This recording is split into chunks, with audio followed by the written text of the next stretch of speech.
Hey folks, Sean here, and today what I want to talk to you about is a response to some questions I've been getting in terms of how I set up my landing page, and in particular, what my lead capture ultimately looks like.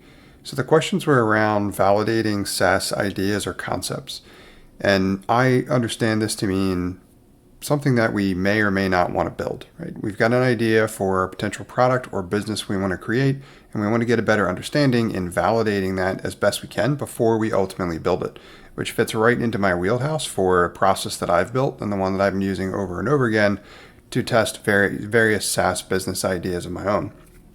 Now, ultimately what I do is I get clear about my variables, and the most important ones there are my ICP, my ideal customer profile, and my UVP, my unique value proposition. As in, how am I specifically going to solve a specific problem for a specific persona? And I want that all to be communicated on a landing page. So I've got different sections on the landing page, and I could share various ones with you if you're looking for some examples like that are mine that I've created to test these ideas. And they go in different phases as well also. So I'll have multiple versions of them as I'm making progress along the way. But on the earlier side of things, when I'm testing out a potential idea or SaaS concept, I'll be communicating the problem I'll be looking to solve and how we're looking to solve that for that target market persona. On that page will also include various options around pricing if I want to offer more than one potential tier, or I want to do some testing in terms of what is the level of price sensitivity here to what it is I'm talking about offering, and ultimately what prospects may be willing to pay. Then I try to have one call to action on the first version of the landing page throughout the entire page. And most of that is related to something along the lines of a button that says sign up or gain access or something like that. All the call to action buttons for the most part on the first version of the landing page are branded that way. Then when they click on it, where they go is typically to fill out a lead capture form. And that's pretty much it. My preferred system for how to manage that is via Typeform.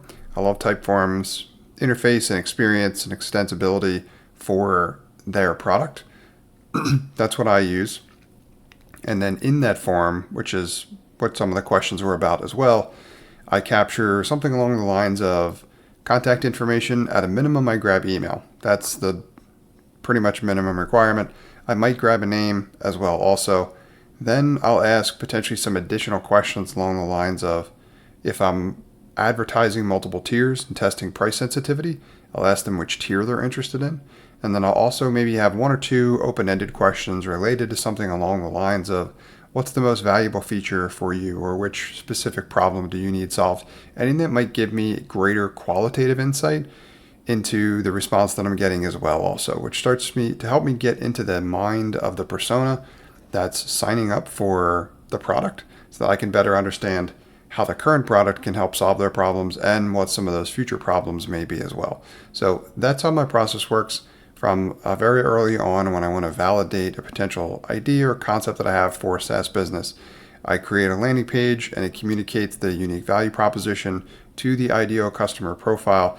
Then all the call to actions are specifically to a lead capture form. And in that lead capture form, I ask several questions in order to get some feedback from them to test their level of interest in what it is that I'm building, price sensitivity, and anything else that I think I can learn.